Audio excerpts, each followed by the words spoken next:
Well, I'm excited this morning. Anybody excited with me? Anybody expectant with me? Something is about to happen in this place. Our first speaker today is a man who stands at the powerful intersection of faith, finance, and global impact. He's the managing director of Chorus Network, a platform that brings together professional investors who are passionate about achieving strong returns and using their capital to address some of the world's most pressing social and environmental challenges. Andy leads a dynamic team of seasoned investment bankers, family office managers, and private equity advisors sourcing and shaping early-stage ventures with real-world impact, particularly across the United Kingdom. He's more than a financial professional. He's also a passionate evangelist and communicator of the Christian faith with the gift of engaging both the head and the heart. He has led business missions in cities across the world and has spoken at major global companies such as Facebook, UBS, Goldman Sachs, KPMG, and Barclays. With a background as a chartered accountant, Andy also holds academic credentials in Christian apologetics from Oka, theological and pastoral studies from Oxford University, and a master's in philosophy from the University of Birmingham. And if all that wasn't enough, he's also a sportsman who played rugby at a representative level in Ireland. Please join me. I'm excited in welcoming a man who brings sharp insight, grounded wisdom, and contagious passion for truth, Andy Moore.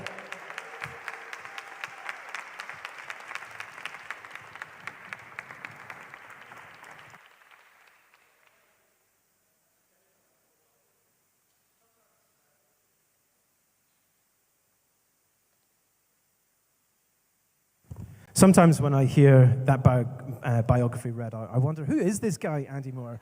But we'll see if this individual here will do for today. So thank you for that warm welcome. Thank you to everyone for the just crazy warm welcome that we've had this morning. I'm so glad to be here.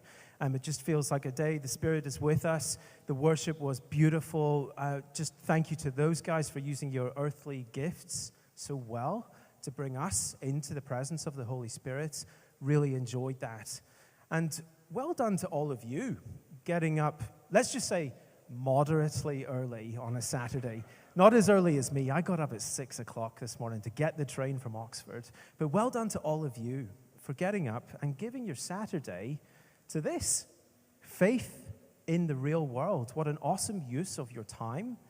God is honored when we love him, not just with our hearts, but with our minds. And it's our prayer that you would just feel deeply encouraged by what you hear. And that if you have a question, you ask it and you hear something that helps. And as you go home tonight, you're just glad that you were here. So that's our prayer, that we can serve you in that kind of way. If you're trying to place my accent, it's Irish, Northern Irish. And I'm speaking kind of slowly for now.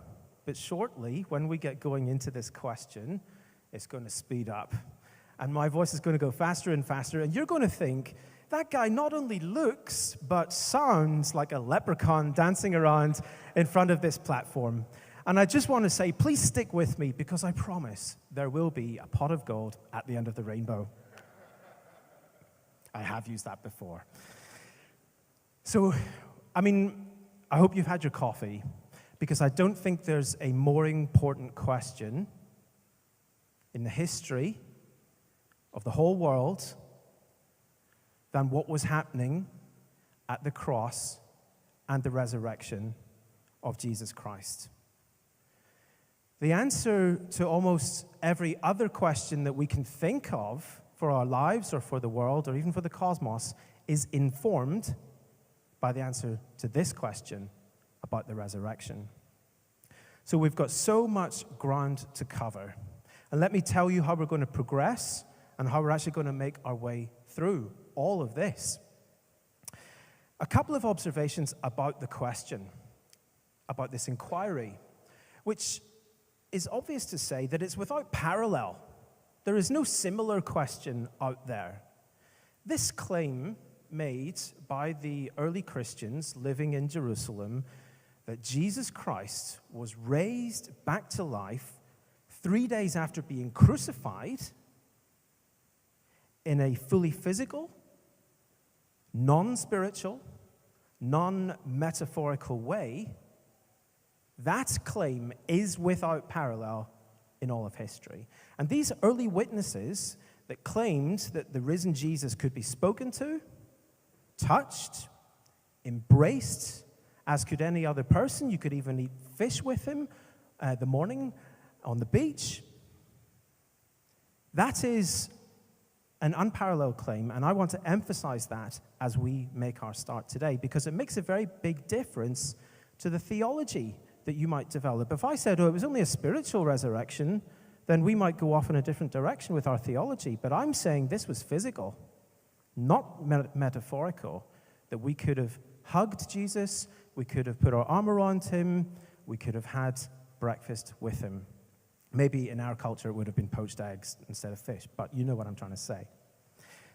But one thing which is very encouraging about this very unique claim is that the nature of this inquiry leaves us free and able to investigate and conclude about the evidence in almost all of the normal ways. The Christian faith is unique in that it submits itself to historical inquiry. It claims that these events took place in time and space as we know it.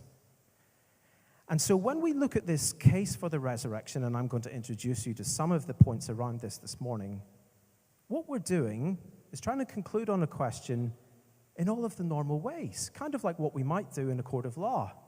There's a body of evidence. We're asked to come up with the best explanation and accept that explanation when it's put beyond reasonable doubt.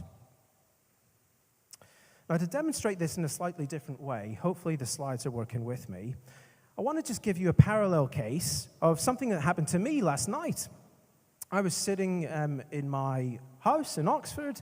We just put our baby boy down to bed, having her dinner, cup of tea. I was dipping my biscuit into my cup of tea, and a large Bengal tiger leapt through the glass at the side of our room and wrestled the biscuit out of my hand and went back out the window and ran off down the street. It was incredible. I wish you'd been there to see this other very unlikely, slightly strange thing that happened. Now, what would you make of that if I was trying to tell you that on the train or the bus this morning? How would I go about trying to explain the evidence for this strange encounter with the tiger? Well, I might say, come and look at the hole in the window at the side of my living room. It's broken glass, and this is the hole that the tiger jumped through when he came to take the biscuit out of my hand. And you say, well, no, Andy, that's really not convincing at all, because I know that there's a group of teenagers on the street outside your house. They always play football. One of them in particular has got a very bad aim, and it's not uncommon for that ball to go through the window. So I'm not convinced about this hole in the glass in your window. Then I say, well, take a look at the ginger hair, probably from a feline creature, around the hole in this glass. You say, well, no, I'm not convinced about that either, because I know that Garfield the cat lives next door. He's always very curious, especially when there's biscuits involved, and I know that he comes in and out of the house all the time. I'm not convinced by that. Then I say, well, take a look at the marks on my hand. This is what happened when the tiger was scrabbing me and trying to take the rich tea digestive out of my hand. I've got the marks to prove it. And you say, well, no, Andy, I know that you are terrible in the kitchen and you usually cut your fingers when you're trying to chop the vegetables. That's not convincing either. So I'm sitting down and thinking, this really happened. Why will they not believe me? They turn on the TV and there's an interview with the BBC local news. The zookeeper is on there saying, a Bengal tiger has escaped from the local zoo. Now we're thinking, okay, this is getting intriguing. And the zookeeper goes on to say, one thing that's very interesting about this Bengal tiger is that it was raised on a diet of digestive biscuits. And now the whole case looks different. Each of those individual items can probably be dismissed in an individual way, but that's not what we're doing. We're dealing with a body of evidence, A stack of things that pile up to a very compelling case, even if we thought it was unlikely in the first place. The question is not, can we explain the individual things away, but can we explain this compelling cumulative case with anything else than what seems to be the most simple, best defended explanation? So the way we're actually going to go through this, I'm going to introduce you to 4 categories of evidence for the resurrection. Some of these very sensible and convincing reasons to believe that it happened. And when we've done that, when we've looked at this evidence and this body, we're going to come back around. And we're going to say, in view of that, the thing that happened, what does it mean for the world? What does it mean for my life? So we're going to have the 4 categories of evidence coming on the screen, this survey that we're going to do. The first major category of evidence that I'm going to refer to is what we would call the general background evidence. Number 2, the circumstances of the coming together of the church's early creeds and confessions.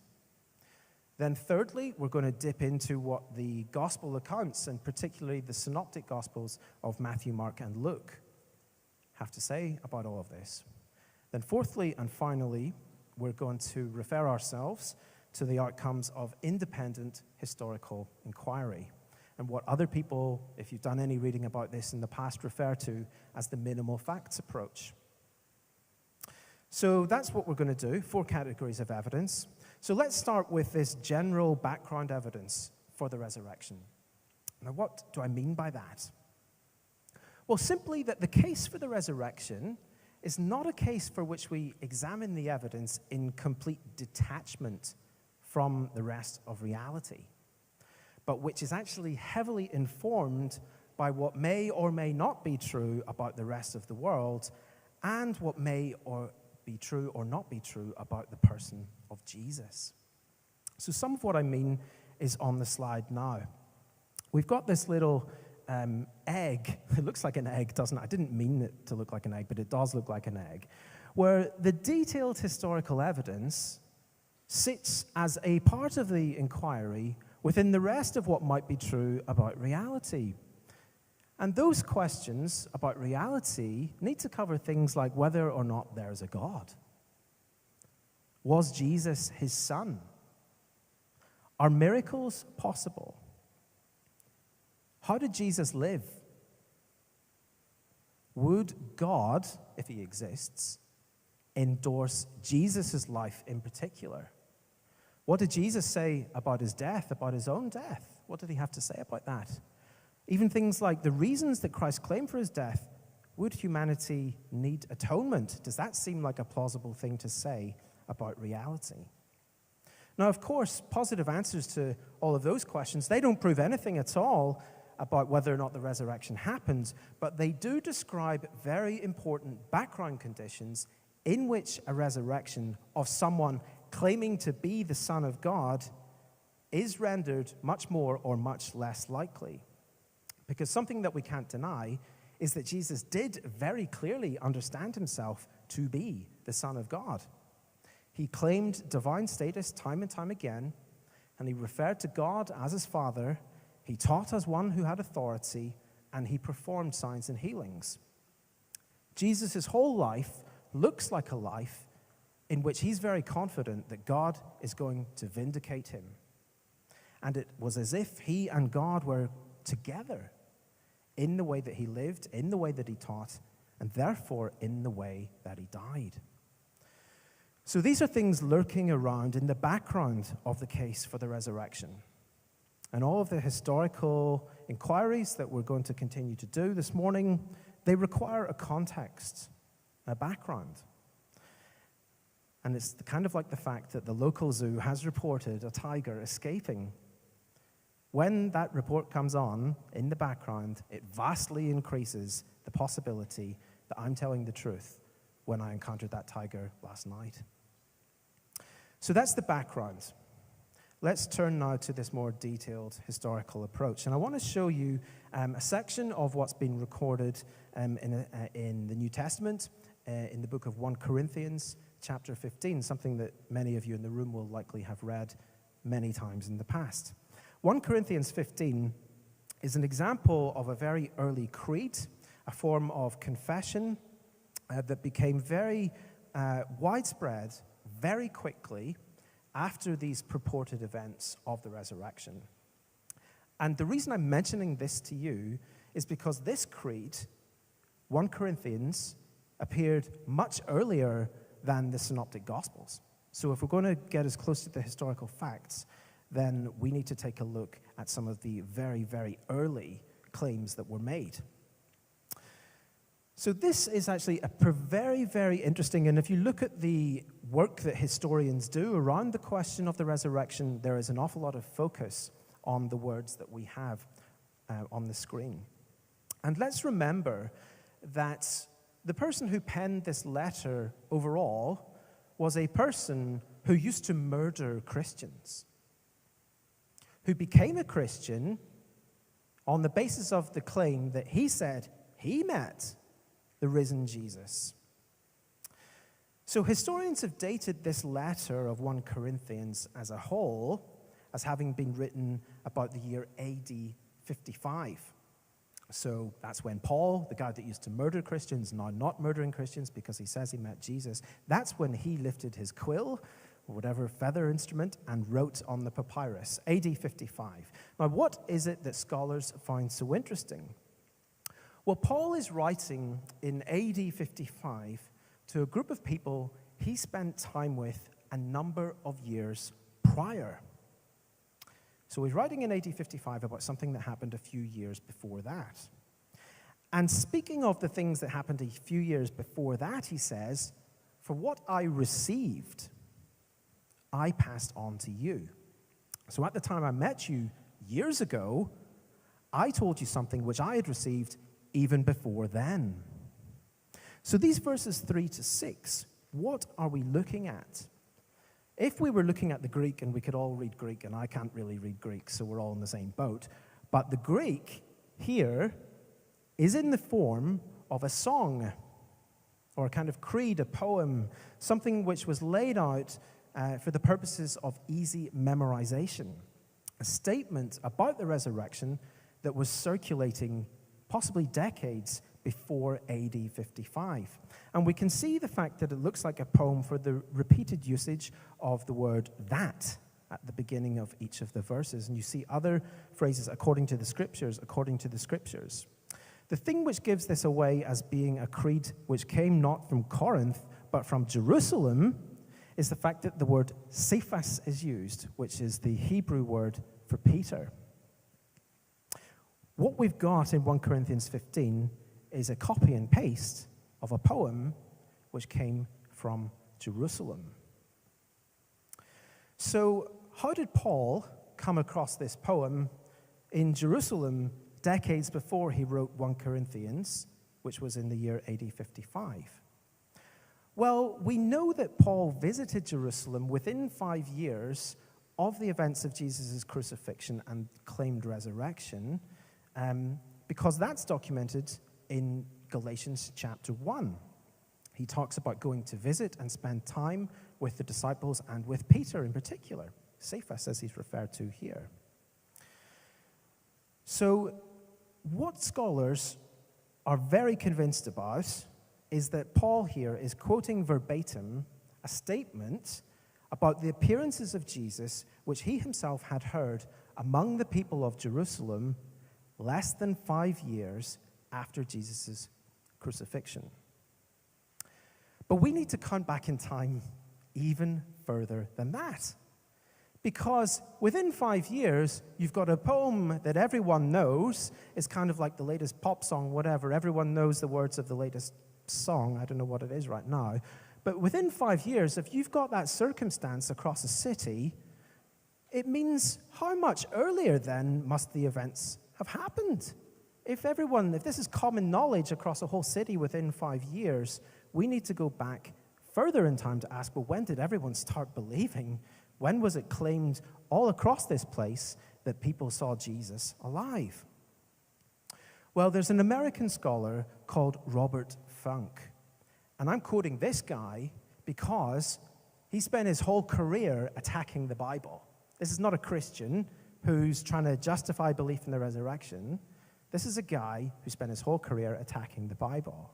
But when he's talking about 1 Corinthians, he says the time for development of this poem was 2 or 3 years at most.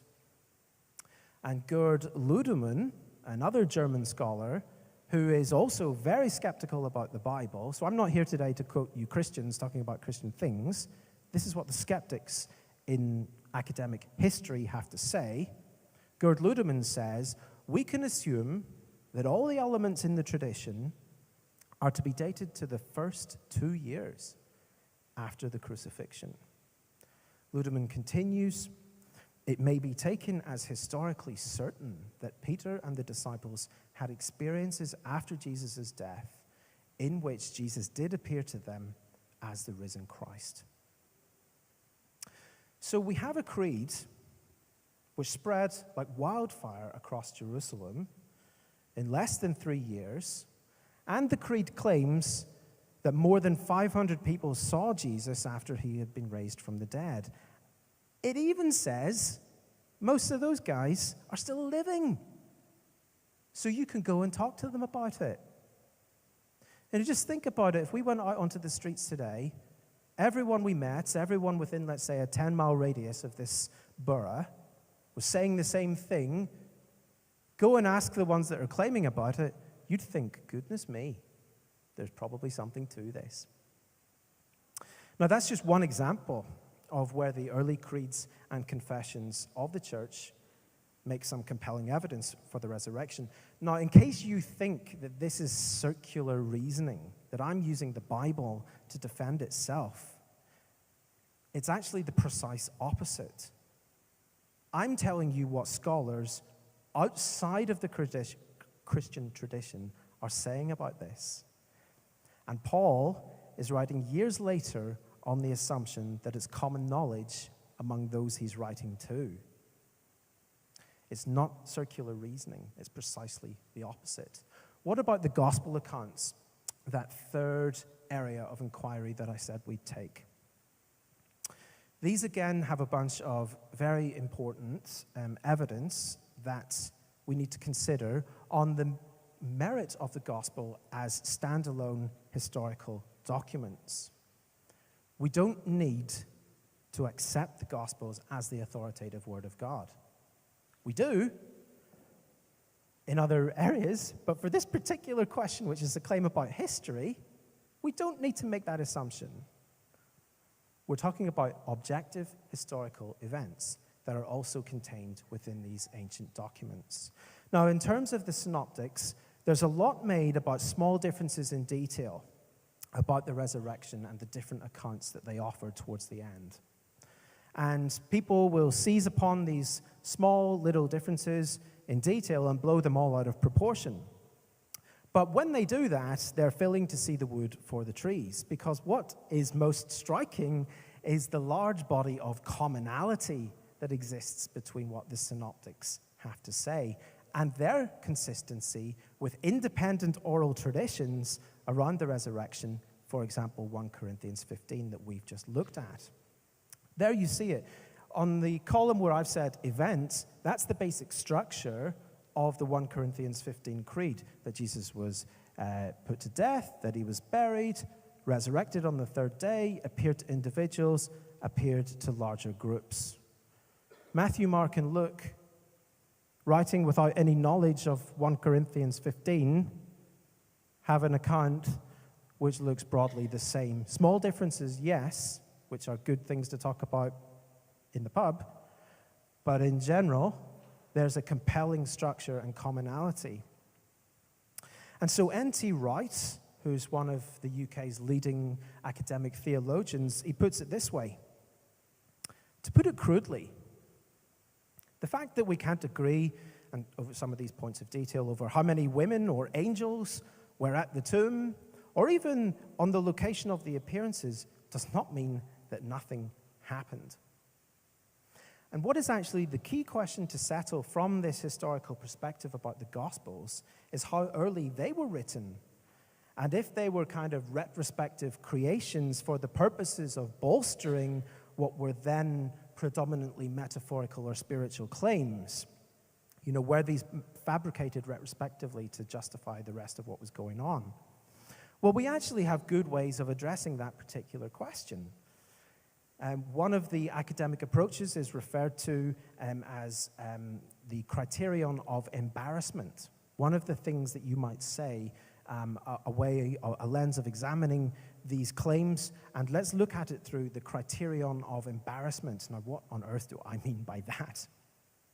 Well, it's basically an inquiry which says, if I was trying to create the biggest hoax in history to convince everybody that would live for centuries and millennia later, would I include or exclude certain details about this resurrection thing? Unfortunately, the Gospels have all sorts of embarrassing things going on, which basically add up to say, here's a few of them, basically add up to say that, imagine we got together in this room, and let's pretend we're in the upper room now. What we're going to do is go out there and pretend that Jesus rose again. And we're going to need some documents to back this up. How will we write it? What will we include? What will we exclude to make it the most convincing, compelling thing that it could possibly be now and for centuries in the future? We basically wouldn't do what they did. There's all sorts of things going on which make it look like an authentic, faithful attempt to record what actually happened. There's a lack of theological development. The Gospels basically end with the question, we don't know what to make of Jesus' resurrection here. Let's keep it on the slides. There's no attempt to develop other certain things that have become part of Christian theology since.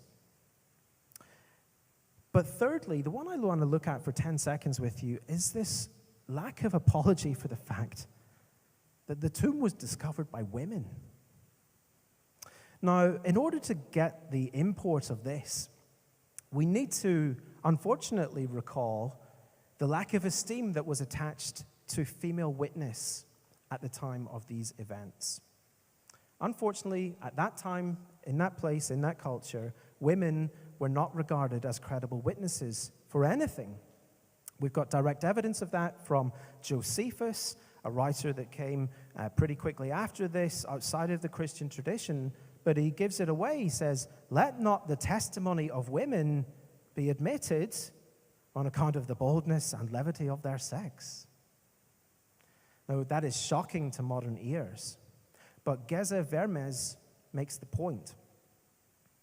The evidence furnished by female witnesses had no standing in a male-dominated society.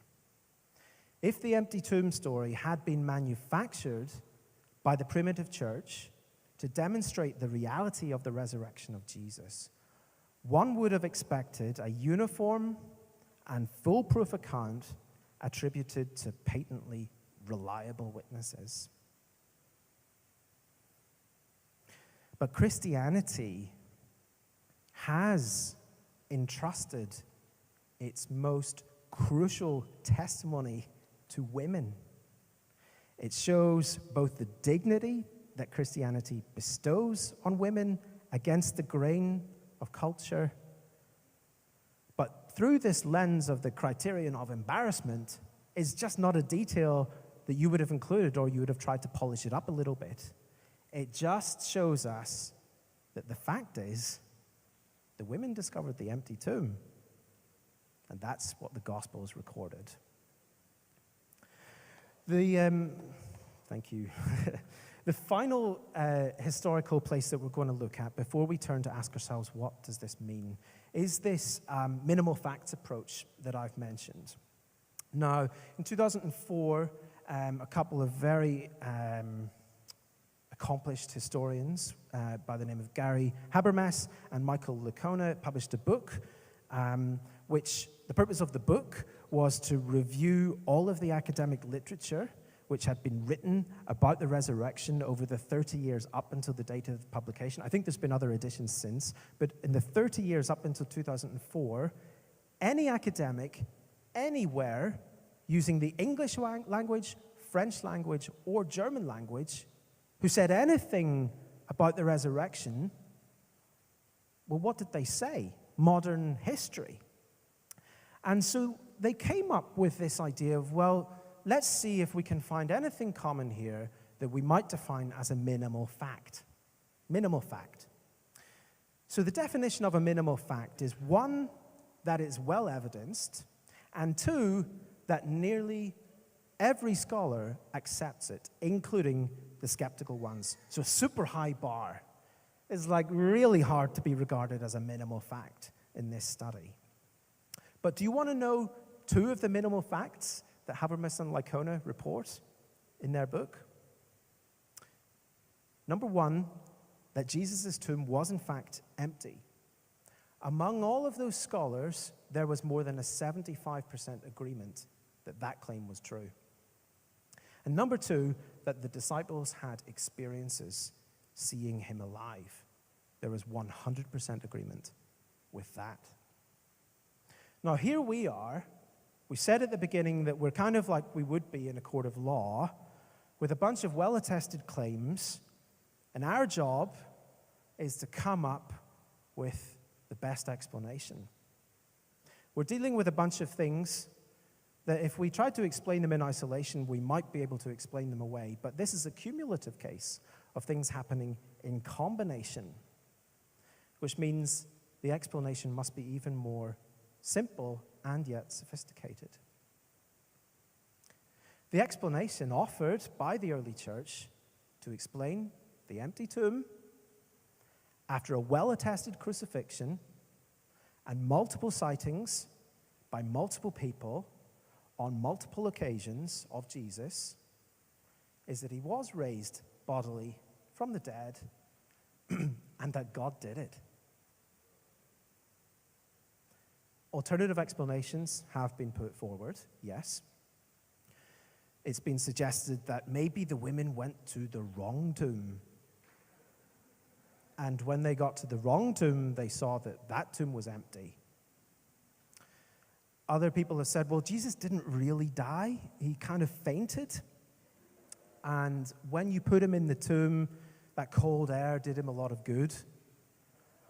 He was able to sleep it off, get out, push away the stone, fight off those Roman soldiers, head up into Jerusalem, no medical attention needed, but when he got to Jerusalem, they all believed that he was the risen Son of God. Some people have said that. Other people have said that what happened was that the decomposition process for Jesus' body was weirdly quick. And inside 36 hours, it decomposed, and that's why nobody was home when the women went that morning. There's a bunch of fraud and conspiracy theories. There always will be. You'll hear another one to do with mass hallucination. But the point is, none of these theories have got any credence in modern historical academic inquiry. There's a chap called Dale Allison who does a review of this in one of his publications, and he basically just hits the slam dunk and he says, we've no reason to endorse any of these speculations for which there is not a shred of evidence. And then we have Paula Fredrickson of Boston University, who puts it in a very diplomatic way. I know in their own terms what they saw was the raised Jesus. That's what they say. And then all the historical evidence we have afterwards attests to their conviction that that's what they saw. I wasn't there. I don't know what they saw. But I do know that as a historian, they must have seen something. So, ladies and gentlemen, let me conclude on that introduction to this body of evidence. Once again, we are asked, as we would be in a court of law, to accept the best explanation, where that explanation is beyond reasonable doubt.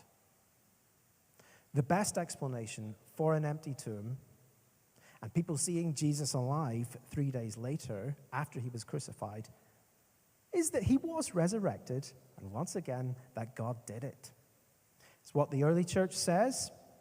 It became the central miracle at the heart of the Christian faith. And on the basis of all the detailed historical inquiry we can do today, in whatever year it is, 2025, the claim still is above reasonable doubt. A lot of history, a lot of evidence, a lot of logic, a lot of rationality, but we are not asked to place our faith in any of that, but in the God behind all of that. The God behind history, the God behind evidence, the God from whom logic flows. Because we have today a starting point, a judgment we've made about the past, which becomes our starting point for reasoning about the future. The point of making up our minds about something is it so that we can live differently afterwards. So I want to say a couple of things about what all of this means, where we should go from here. Let's pick out a really obvious one to start with. Jesus is who he said he was. He said he was the Son of God. He said that he was on a mission together with God to rescue humanity. He said that he had come to seek and to save the lost and to give his life as a ransom for many. And about his death in particular, what we have recorded for us in John chapter 10, verse 18, Jesus said, "No one takes my life from me, but I lay it down of my own accord. I have authority to lay it down and authority to take it up again."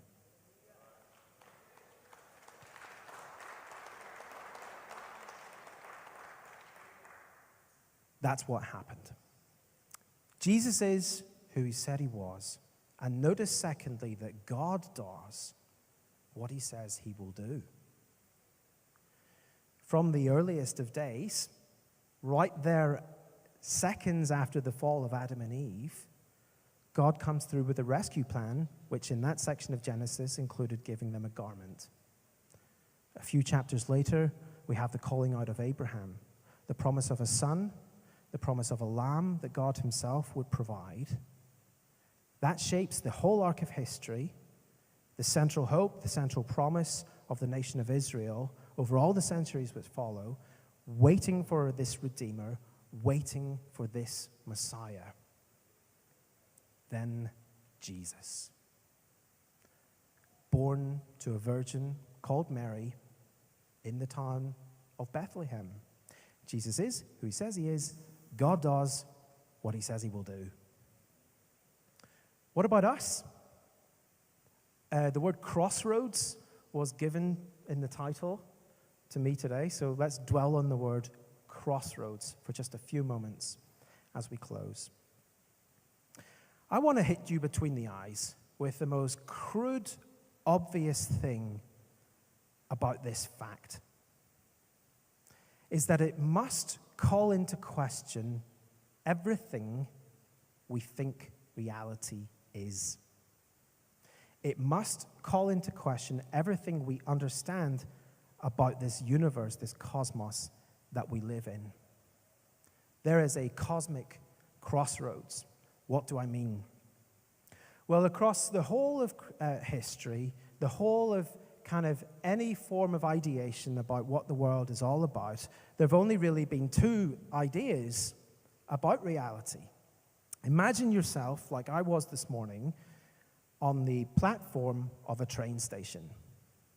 And there are two trains that come into that platform from opposite directions. So the trains, they come from different sources. They look very different to live by. And when they depart the platform, they take you to very different places and conclusions about what the future holds. One of the questions that we would consider as we look out the window of these trains is whether this is a journey that takes me towards hope for mankind and for all of us as individuals in the future. Now, the first train, let me tell you about the first train that comes into the platform. You and I living together, the year 2025, where the most or a big chunk of our ideas come from, the answer is Athens. There's a bunch of people on the train from Athens. And let's say the philosopher Aristotle is the train driver. There's a bunch of people on there. Ideas from ancient Greece have characterized so much of what we in the Western world have taken reality to be constructed by. And therefore, after we leave the platform, what we think is possible for the future to contain. And remember, even at the time of Christ, the ideas of Athens were deeply soaked in the culture. Now, what does the train from Athens have to say about reality? Well, only that it's the physical laws of nature that govern this cosmos, that govern reality. That was Aristotle's metaphysics. So what it means for the future is that it can only ever contain a reconfiguration of what is currently actual. In other words, what you see is what you get. Take a look around you. You are looking at the future and the raw materials that it's going to be constructed by, but maybe just in a slightly different combination. The chair is going to sit over there, or maybe the walls of this church will one day fall and another building will be here, but it's still going to be out of the same physical material stuff governed by the laws of nature. Now, what is the journey that train is on? As far as I can see, it's a journey from bad to worse in this cosmos which is bound to decay. Humanity is alienated from God. It struggles with sin, and it's bound to death. The other train, coming the other way, is this claim from Jerusalem.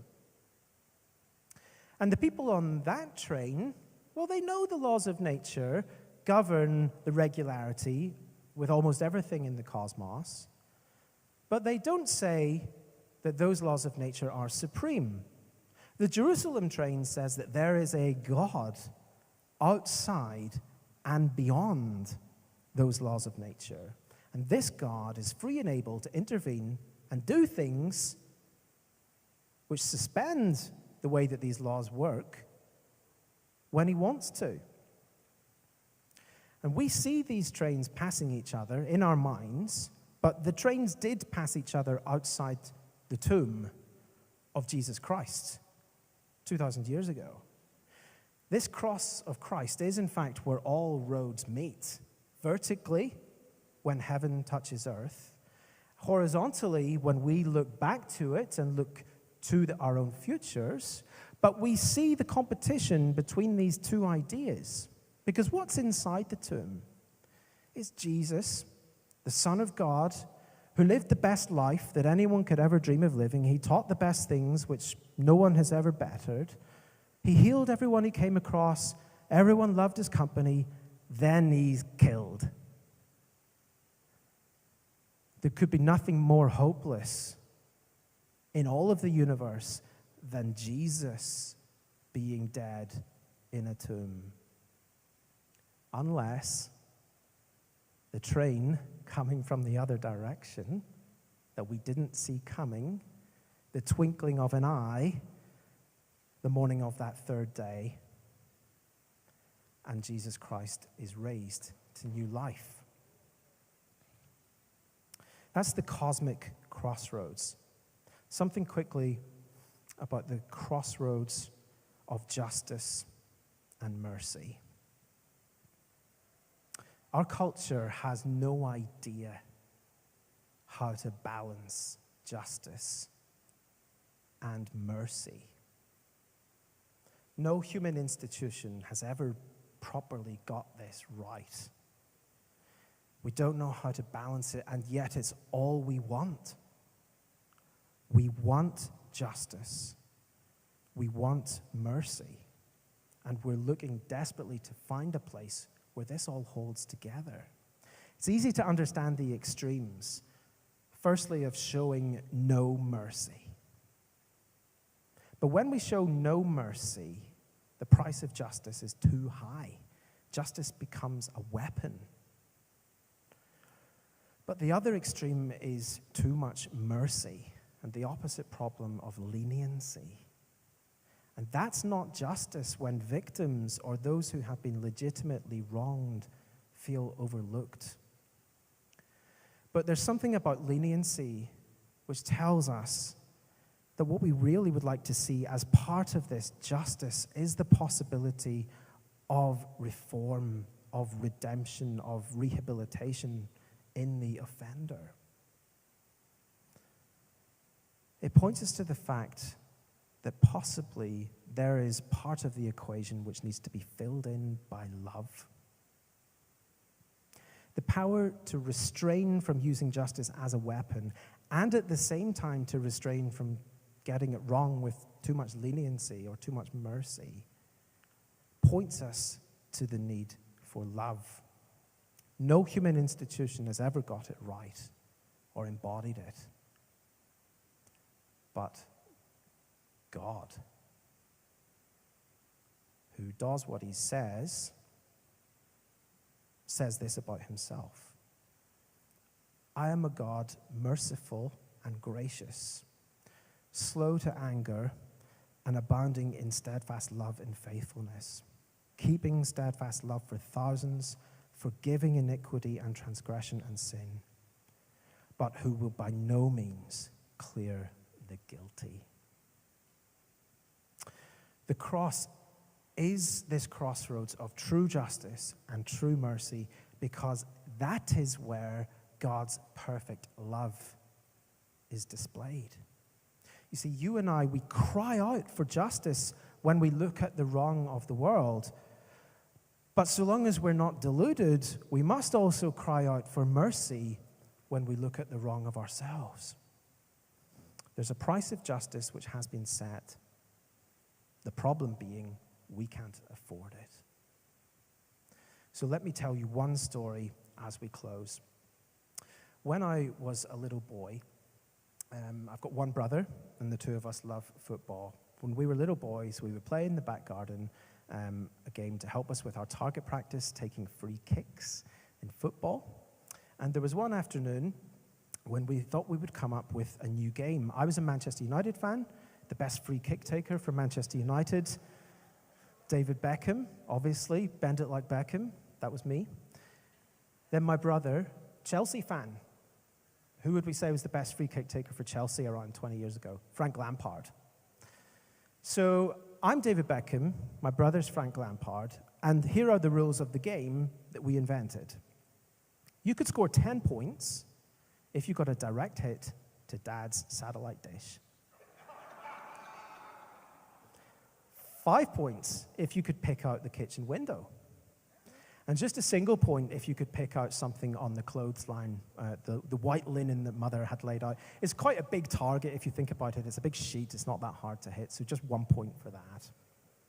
I was stupid enough to come up with this game. Now, I don't know how much damage you think it's possible for an 8-year-old and a 10-year-old to get through in an afternoon. But if you were to ask my father, he could tell you.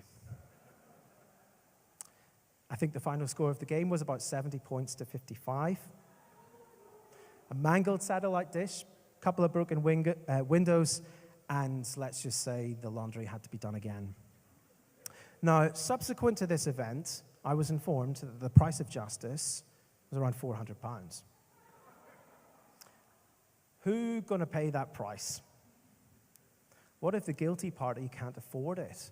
I was on a pretty good economic structure, £3 a week for my pocket money.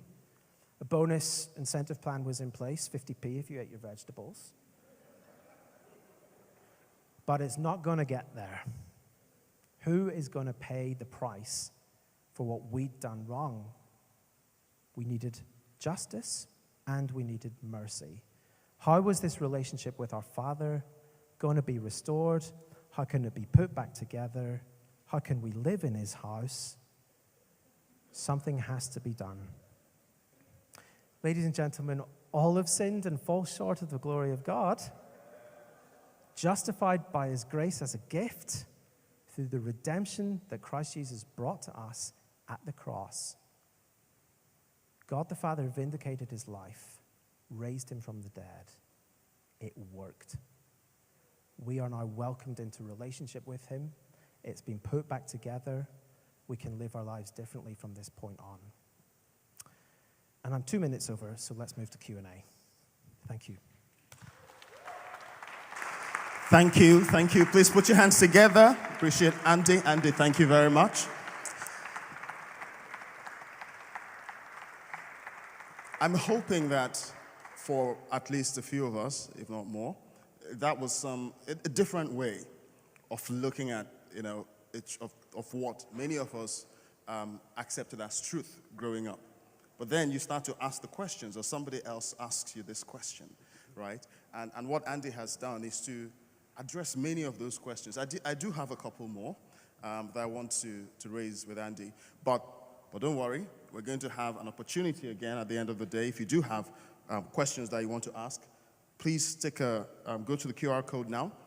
You can write those questions, and we have a chance for you to ask yours with live microphone. But we'll take a couple here now before we go for a break and come back. Andy, so just for a little bit of context, this time last week, I was at a conference for infectious diseases experts somewhere in Europe. There were 12,000 people, and there we all deal with evidence, right? And the preponderance of that evidence and the reliability of that evidence. And so when you talk about evidence, that's really something I'm very interested in. Now, there are a couple of questions I want to ask you. Now, these are claims that have been made relating to what you've talked about. And just for clarity, I'm a Christian, so I'm a Christian, and I believe that, as do most of us here, I imagine, believe that Jesus rose from the dead. But there are claims that challenge that. So the first bucket of evidence you talked about was around this kind of general, I think it was a general bucket, right? And setting the context, if you like, for the believability of that story. Well, I would say to you that the context within which the Christian faith itself is set is a context that also has a number of older religions, if you like, and older stories where resurrection is talked about, right? You look at the Egyptian mythology with Osiris. You go to Mexico, Aztec, Quetzalcoatl. There is a lot of, before this happened, there was already an environment that made it plausible, right? That people could come up with this story. So what's your response to that claim then? That in fact, this story of resurrection, that the story of resurrection, the claim of resurrection is really repurposing something that was already there. And this was a natural evolution to that kind of story. It's a super question. Well in line with our modern penchant for deconstructionism. The question will make sense if the context can be established in which this evolution could occur, right?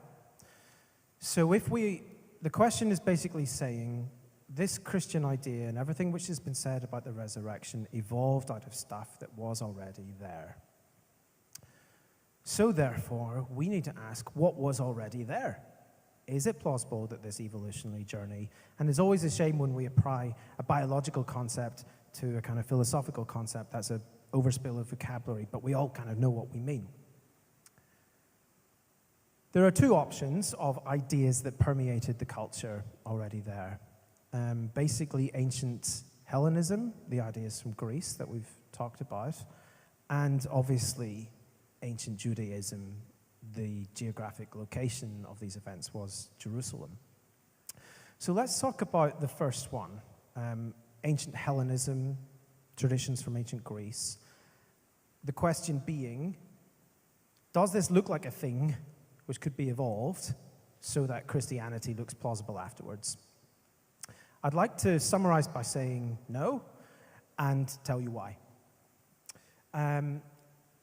If you want to go back tonight and look at something like what happened in the 17th chapter of Acts, Acts 17. It's a recording of a dialogue which the Apostle Paul had at a place which was referred to as the Areopagus.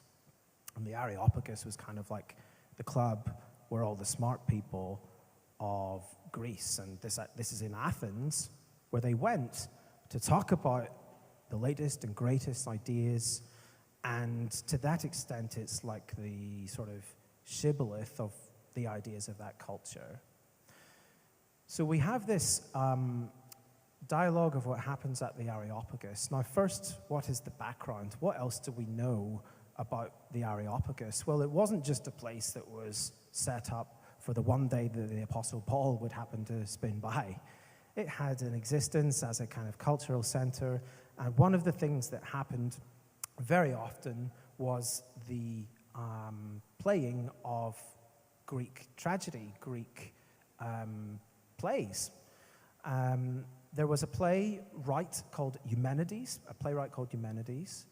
and Aeschylus is one of the characters in this play. And we know about one of the key events where somebody dies in this play, in Eumenides, and the words are said, basically, that once a man's blood has dripped to the floor, that's the end of it, and key line, because Zeus, our father, has no ability to reverse it. Okay? So that's a really particular example, but I'm telling you it because it is absolutely the kind of expression of what was Greek approach to this idea. This play, performed at the Areopagus, based around the fact that there's a tragic death and God, Zeus, can't do anything. So then what do we read in Acts 17? If you look at the preamble to the encounter at the Areopagus, it says that it makes it very clear in the text that the people at the Areopagus don't believe in resurrection. And that stands out from the text because if you look at the way other encounters, whether it's in Ephesus or Corinth or Jerusalem, the other places that the apostles have been, the emphasis of the way the gospel is preached in those contexts is according to the questions of that culture. But the preamble to this encounter at Acts 17 is that these guys don't believe in the resurrection. And then Paul presents the gospel in a different way to the way he has done it in other places, which emphasizes the raising of Jesus Christ. What happens at the end of it? He gets completely scoffed. Some people say, who is this loser? What a stupid idea. The point which answers this question is that nobody in ancient Greece thought this was plausible. Therefore, the idea that this Christian thing about Jesus' resurrection could not have evolved from that place. It just was completely against the grain of it. The other possibility is with ancient Judaism. What did these people think about the possibility of resurrection?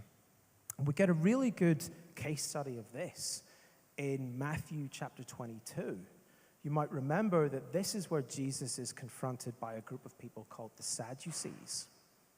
And the way that the Sadducees are introduced is these people don't believe in the resurrection.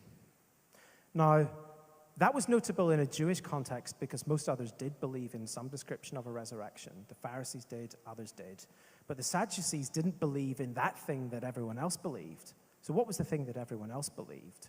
Well, it was a form of resurrection in a kind of apocalyptic sense, that all the dead will be raised, at the end of all times, a kind of apocalyptic view of things. So the Sadducees question, the people that reject that thing that is the resurrection idea of ancient Judaism, their question was, well, imagine you have a man who's married to a wife, and the man dies, and then his brother marries the wife, and then it happens 7 times.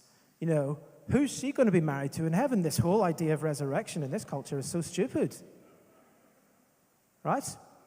Now, they did believe something about resurrection, but that conversation between the Sadducees, Pharisees, and Jesus tells you that it was not a physical, in time and space at that time, non-metaphorical, non-spiritual resurrection, which was the claim about Jesus. So we've been asked whether the Christian idea has evolved out of ideas that were already there. You've got 2 options. Greek ideas, ancient Judaism ideas. Both of them, no. There's no precedent for this claim that Jesus rose from the dead in the way that Christians have gone on to claim it to be. Thank you, Andy. And just to say, obviously we have limited time. We can't explore everything to every level of detail. But if you have follow-on questions relating to this, you can also send them in. I'm not saying we'll address that today, but it's something to then take forward. One final question. You talked about the Synoptic Gospels and how, how they are consistent and how it makes sense in terms of how the events are represented as against if someone was making them up. But how about non-Bible contemporaneous evidence for the time? Can you point to something, right? Because if this was as amazing an event as you described, surely somebody somewhere would have written about it. What do we know about that? Well, right. But one thing that's important to remember here is that Christianity wasn't a thing at the time this happened. And so now we call Matthew, Mark, and Luke the Christian documents. But when they were written, they were not. They were accounts of eyewitnesses who were there, who had a bit of academic training and could write and read, and they knew the witnesses and they wrote it down. It was only 300 years later in Rome that the word Christian was invented. So the idea that we can't use the New Testament as a contribution to historical conversation is flawed. These documents can be used and often contain lots more detail than we'd expect to help with all sorts of other historical inquiries. So I just want to push back a little bit on that, saying, are we only using Christian sources? Well, we call them Christian sources, but they weren't Christian sources at the time. And let's remember everything they said. Circulating around these places, saying the people are still alive who were part of all of this. Can you imagine if, the London Evening Standard tried to write a report about something that happened here today and it circulated? Would you guys stand for it if it wasn't true? The chances are that publication would not make it down to influence most of the West and the world historically since. As for other people that mention, the presence of Jesus, we're looking mostly to the Roman historians which followed, people like Suetonius, Plutarch. We have a writer called Josephus who does a lot for us, documenting the antiquities. And there are, of course, references to this amazing person, Jesus, his influence, his miracles, biographies of his life. And so we can, of course, go and read those documents. They're just not as detailed as the stuff that I've presented to you today. But Suetonius would be one place to go, Josephus. And if you manage to read all of those books, I will personally buy you a beer. Thank you. So yes, point taken. The evidence in the Bible should not be discounted because of the way it's labeled now. Having said that, there is still additional evidence, which may actually not even be as good as this one. Just the point you're making. Okay, I just have one other question as we come to the end of this. Remind me again why the body could not have been stolen? Because surely that is a... So finish the question. Who do you think stole it, the disciples or the soldiers? Well, the Jews or the Pharisees gave us the way they thought it would happen, right? Somebody stole it and then somebody bribed somebody to tell this story. If somebody were to contend that this is in fact what happened, what is going to be an effective response to that? It just seems to be highly unlikely given the rest of what was the circumstance. So in your mind's eye, you picture a large cave, let's say, on a hill outside Jerusalem with a big stone rolled in front of it. There's a garrison of 20 Roman soldiers surrounding it. The whole city is on high alert because of this crucifixion of Jesus. The people that followed him were scared for their lives, kind of hanging around in a room, getting scared whenever the door opens. What we're saying here, in order for this theory to be true, is that these people maybe they just got up one morning, had a double espresso and thought, no, let's do this, guys, come on. Let's go down to that tomb, and we're going to battle off all these Roman soldiers, slay all of those, okay? Then we're going to roll away the stone. Then we're going to take Jesus' body and run away with it.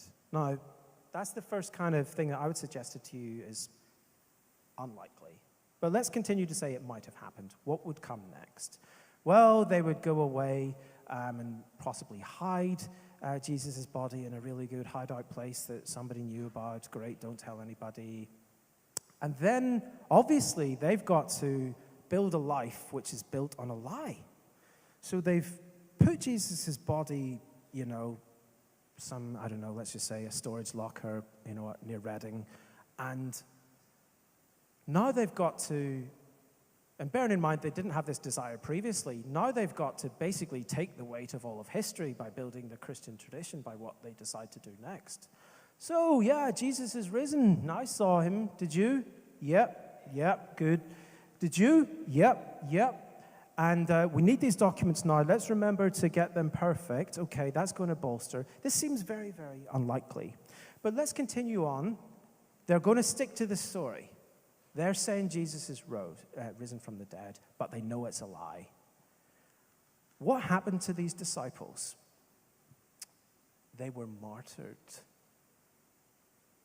for this claim that they saw Jesus rising from the dead. Is that likely? It could be if you're a real nutter.